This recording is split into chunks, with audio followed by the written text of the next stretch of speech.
Este podcast ha sido creado por Sostenibilidad Activa en colaboración con Mundo Ejecutivo. Hola, bienvenidos a Speak ESG, un podcast dedicado a los retos de la sostenibilidad. Y hoy tenemos a una gran invitada, a Laura Tamayo, que es vicepresidenta de Asuntos Públicos y Sostenibilidad de Bayer México. Hola Laura, ¿cómo estás? Muchas gracias por estar con nosotros. Ay, al contrario, muchas gracias por la invitación. Gracias por tomarte el tiempo de venir a platicar con nosotros de una empresa que sin duda alguna marca pautas dentro del mundo de la sostenibilidad y bueno, recuperar toda tu experiencia de carrera en este ambiente va a ser súper valioso para nuestros escuchas. Muchas gracias de tomarte el tiempo. Oh, gracias a ustedes. Y pues te queríamos preguntar, Laura, para que todos estos pequeñas y medianas empresas que son los que nos siguen y que quieren tomar más que nada ejemplos como Bayer y estas grandes empresas, cómo es que han transformado el mundo de la sostenibilidad y cuál es la innovación y los resultados que tú has visto durante toda tu carrera. Pues mira, yo creo que y me voy a dar un poco de contexto, hace 3 años los objetivos de sostenibilidad en la compañía cambiaron radicalmente. Hubo todo un ejercicio a nivel global en términos de, bueno, dónde queremos enfocarnos, qué queremos hacer, ponernos objetivos muy valientes, objetivos muy grandes y tomar el lugar que consideramos que debemos de tener en la sostenibilidad dado el tamaño de la compañía. Pero no solo eso, sino la otra gran pregunta que nos hicimos hace 3 años, que me parece súper interesante, tiene que ver con ¿cómo hacemos que la sostenibilidad perdure? ¿Y a qué me refiero? Normalmente en los negocios la sostenibilidad es algo lindo, seamos sustentables. Pero si el negocio por alguna razón va mal, pues normalmente se abandonan esos objetivos porque son un objetivo como anexo. En Bayer lo que nos preguntamos es cómo hacemos que estos objetivos vivan en el corazón del negocio y el negocio per se sea sustentable.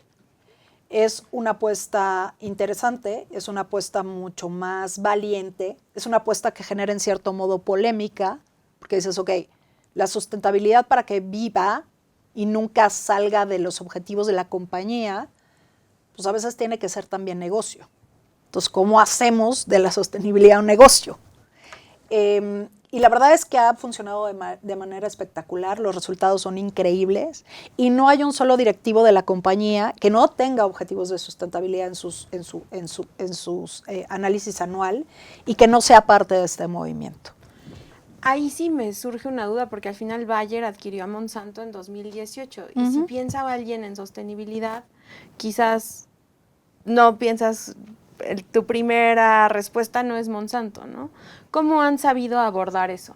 Mira, yo creo que un tema es lo que viene en las redes sociales, un tema es lo que hablan ciertos grupos y otra cosa es totalmente distinta, es la realidad. Nosotros, nuestra división agrícola, es una división que tenía dos grandes buckets o 2 grandes canales.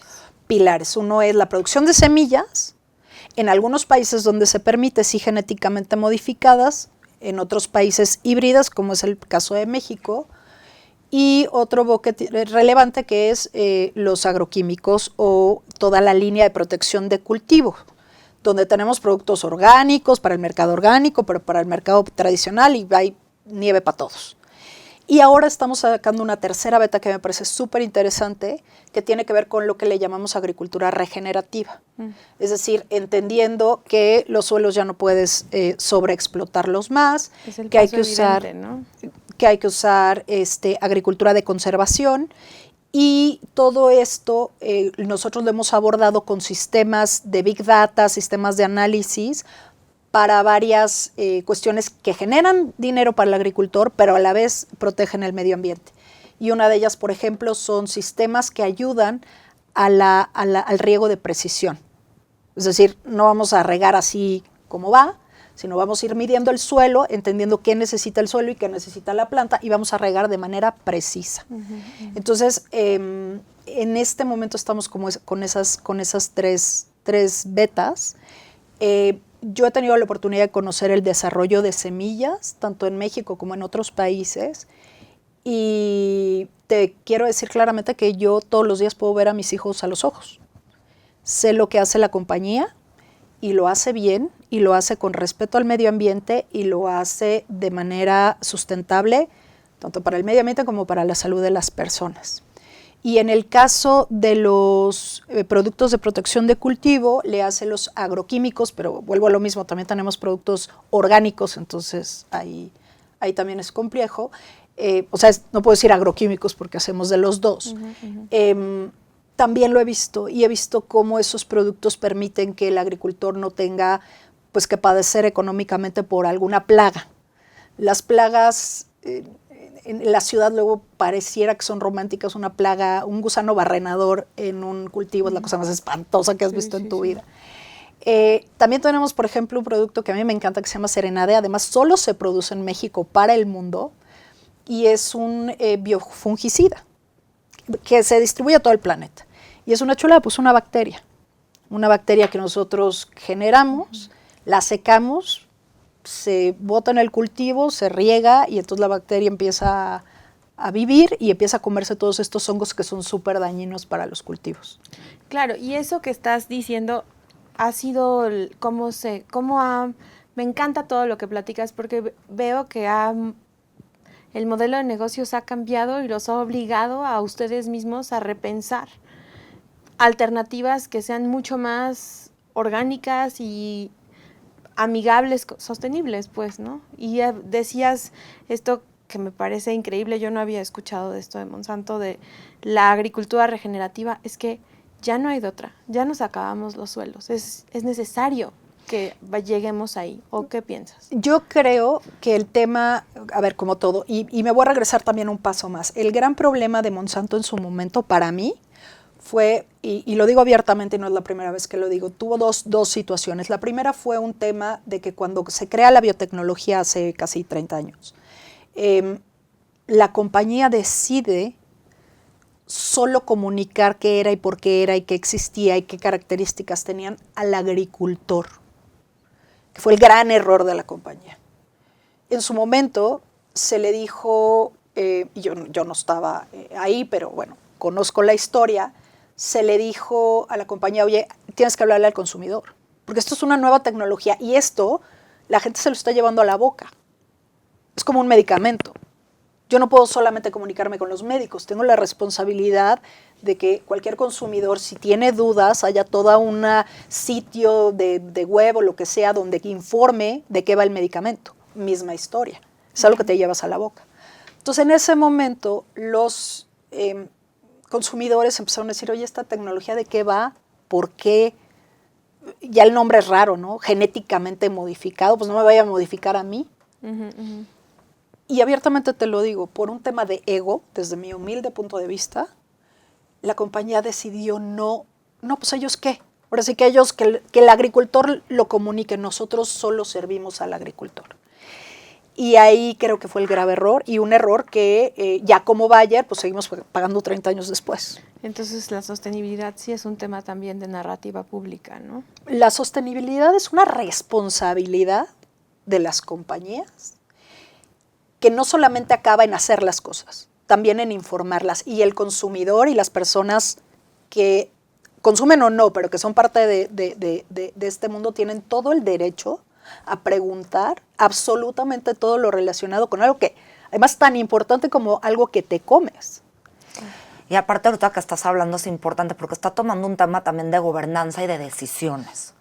Entonces, tocando la G del ESG, justo ahorita fue como una coyuntura difícil en poder tomar una decisión difícil, y tú, dentro de tu liderazgo, ¿cuáles han sido como las decisiones difíciles en cuanto al tema de sostenibilidad que hayas tenido que tomar para darle esta visión de sostenibilidad a la compañía?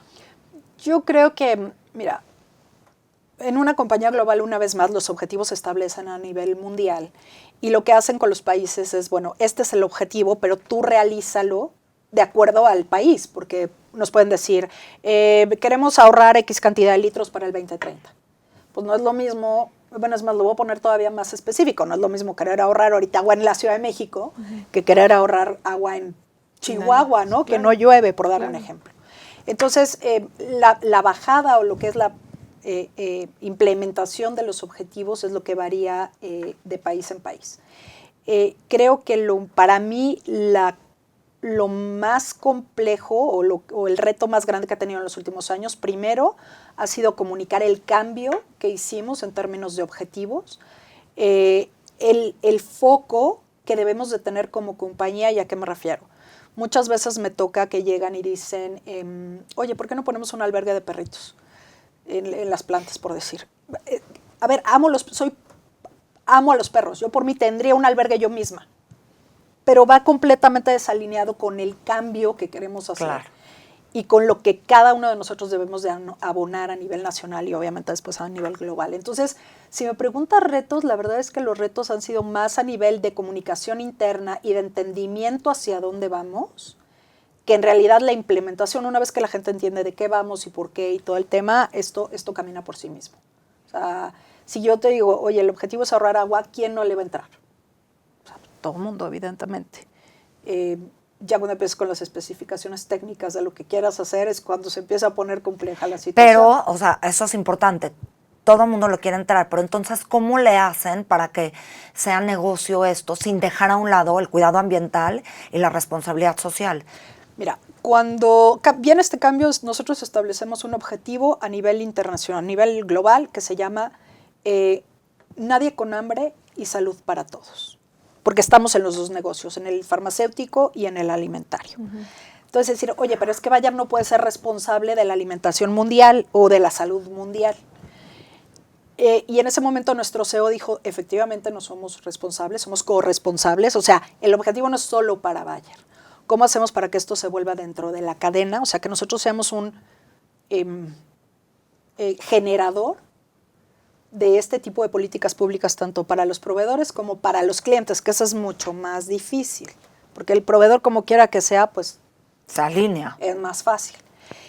Y cómo nosotros dentro del Foro Económico de Davos, dentro de las participaciones privadas en la ONU, etcétera, etcétera, somos un generador de cambio. De ahí que el nombre o la responsabilidad considerada es tan grande. Porque hasta yo misma dije, wow, esto es muy grande, o sea, no somos la ONU, ¿no? Entonces, tiene una parte interna donde asumimos responsabilidades específicas y tiene una parte externa de invitación, de apertura. Tenemos sistemas que llegamos con otras empresas y, mira, aquí está mi sistema, aquí está como lo hice yo, ¿te sirve? Te lo doy. No te voy a cobrar, ni mucho menos. Uh-huh. Entonces, uno de los objetivos, y bueno, de ahí bajó, y establecimos 3 objetivos sociales.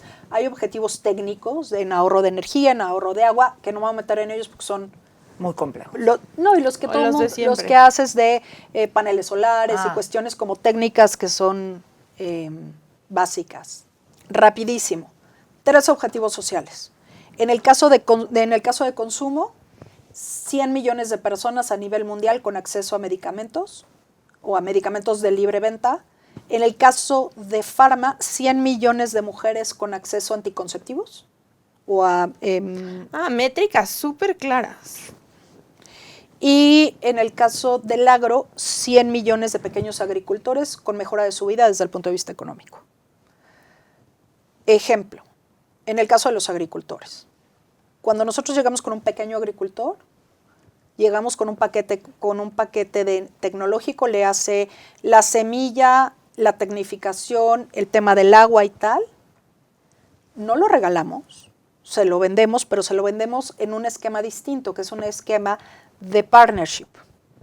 Yo me apuesto contigo, yo siembro contigo, yo te acompaño, te ayudo a conseguir al vendedor, te ayudo a conseguir el tractor si es que no lo tienes, o sea, nos hacemos socios. Uh-huh. Y ya que produzcas lo que yo te dije que ibas a producir, que obviamente debe de ser más, pero de manera sustentable, me pagas. Ahí nos arreglamos económicamente. Es un ganar-ganar para ambos.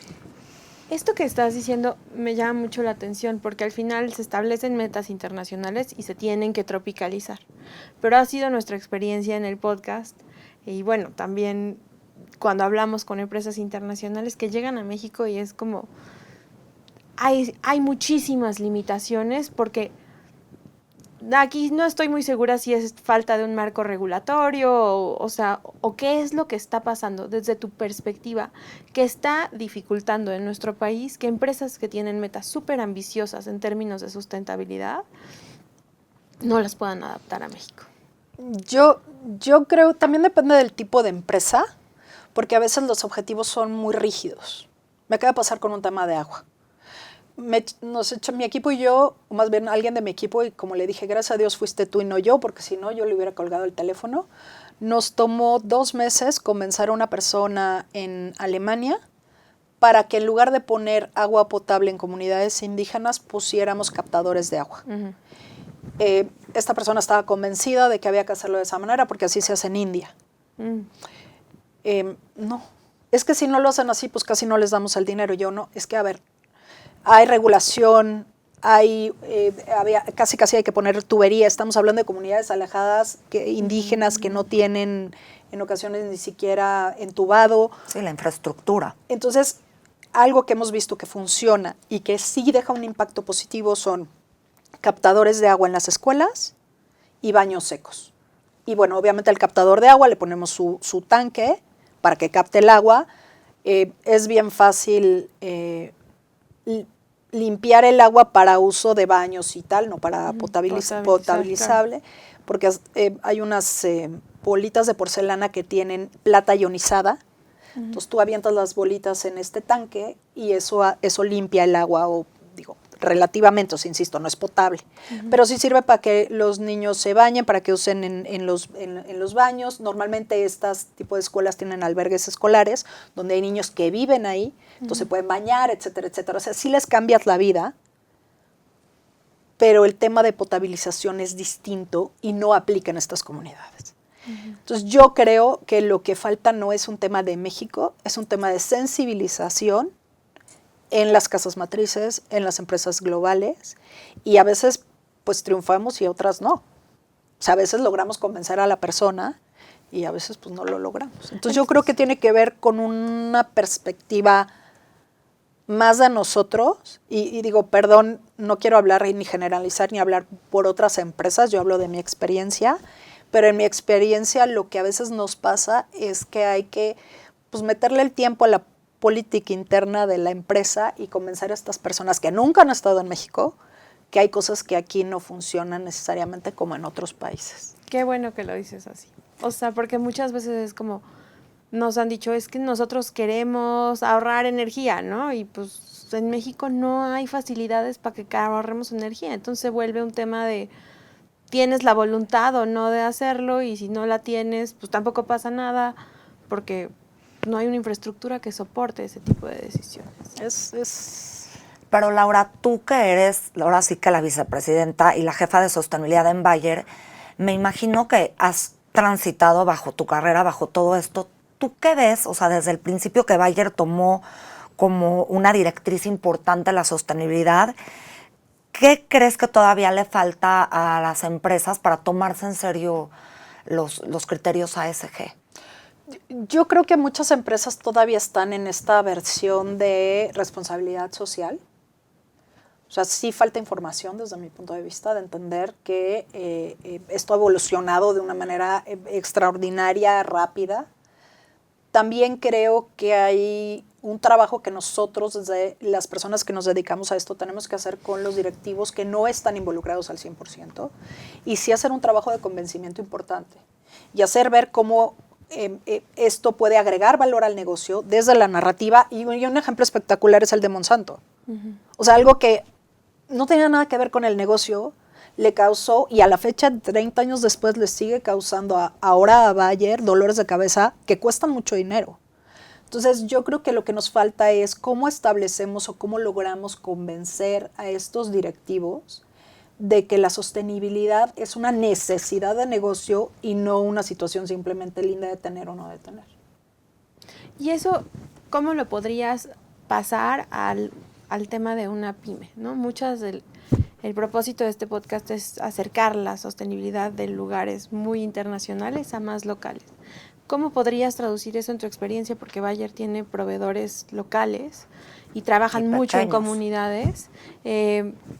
¿cómo podrías transmitir esta misma necesidad, este mismo enfoque a alguien que quizás solo tiene en la mente pagar la nómina? Yo creo que, y ahí normalmente la proveeduría, o sea, la responsabilidad de las grandes compañías también va dentro de la proveeduría. Y si yo te estoy estableciendo criterios de sostenibilidad para que me vendas tus productos, de menos debo de ir contigo a tu compañía y decirte, mira, este criterio funciona, este criterio no funciona, etcétera, etcétera. Y te voy a dar un ejemplo súper sencillo. Paneles solares. Hoy por hoy, tener paneles solares es un gran ahorro. Es un ahorro espectacular para cualquier empresa. Está siendo sostenible y es una cosa de ABC. Me vas a decir, oye, pero es de ABC, pero si eres una pyme, pues estas cosas van... Son muy grandes. Van exactamente. Entonces, ¿por qué no empezar por lo básico? ¿Por qué no empezar con temas de ahorro de energía, tanto eléctrica como de gas, como de agua? Y de ahí pasar, desde mi punto de vista, creo que el pilar 2 tiene que ver con el bienestar de los empleados y de las empleadas. ¿A qué me refiero? Inclusión femenina y de minorías, obviamente respeto a los derechos humanos. Y ahí hay guías que los organismos empresariales ofrecen. Voy a hacer el comercial. Hace 3 años varias empresas nos juntamos con el Consejo Coordinador Empresarial y les paso el link. Hicimos guías para la inclusión para pymes. Todo el conocimiento de las grandes empresas, estuvo Danone, estuvo Coca-Cola involucrado, creo que también estuvo Cemex, estuvimos nosotros. Y la idea era eso. Generamos 10 tarjetas que son guías básicas para las cosas necesarias que tú como pyme necesitas en materia de inclusión y diversidad. No te va a costar dinero, son súper básicas de implementar. Y te mejoran toda tu productividad. Exactamente. Porque no hay empleado o empleada que funcione mejor que el que está feliz, Claro. el que está en un ambiente seguro de trabajo.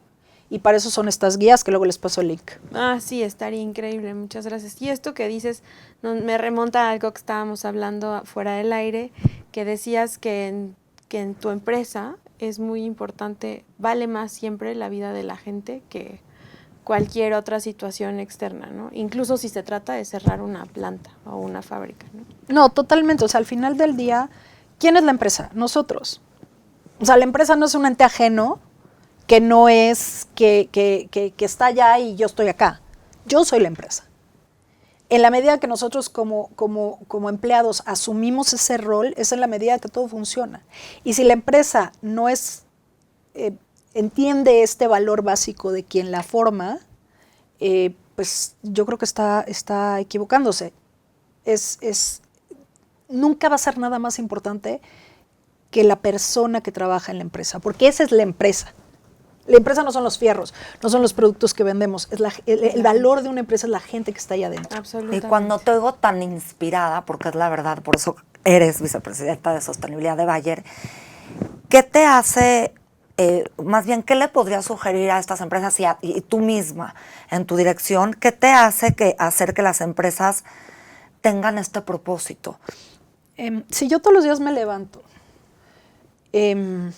y digo, hoy voy a vender 2 aspirinas más, hoy no me hubiera levantado. Pero si yo me levanto todos los días y digo, voy a coadyuvar a que alguna persona en este país se cure, se sienta mejor, tenga cercano el tratamiento que necesita, sí me levanto. Entonces, creo que los propósitos, las empresas que solo piensan en dinero, en valor económico, desde mi punto de vista, están condenadas a desaparecer. Las empresas que dentro de su perspectiva hay propósito, a tu punto que me imagino que por ahí vas, son las empresas que como nosotros ha durado 100 años, bueno, más, 120, y estoy segura que vamos a durar más, por ese objetivo que todos tenemos en común, que es un propósito, que la gente no tenga hambre y que la gente tenga salud. Qué bonita forma de contar lo importante que es que alguien tenga propósito en la empresa y en la vida, ¿no? Para terminar, Laura, desde tu perspectiva, ¿cuáles son los retos de la sostenibilidad de aquí a 5 años?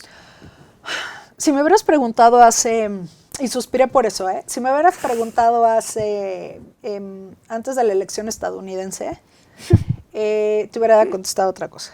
Ay, sí. Yo creo que en este momento debemos de afianzar lo conseguido y ser muy profesionales como compañías y muy serias en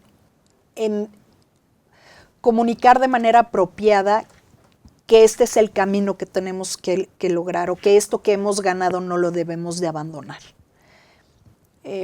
Para mí ya en este momento no es un tema de crecimiento, sino es un tema de defensa.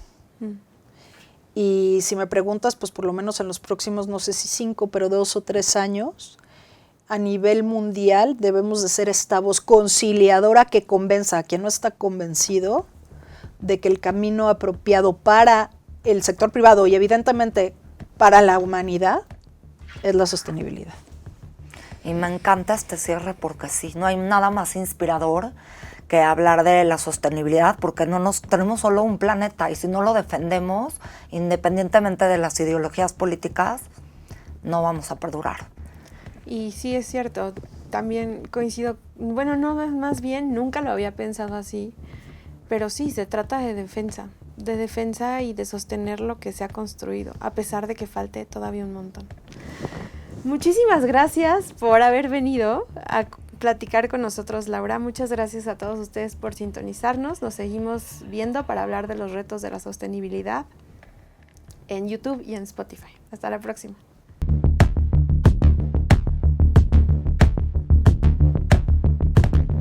Este podcast ha sido creado por Sostenibilidad Activa en colaboración con Mundo Ejecutivo.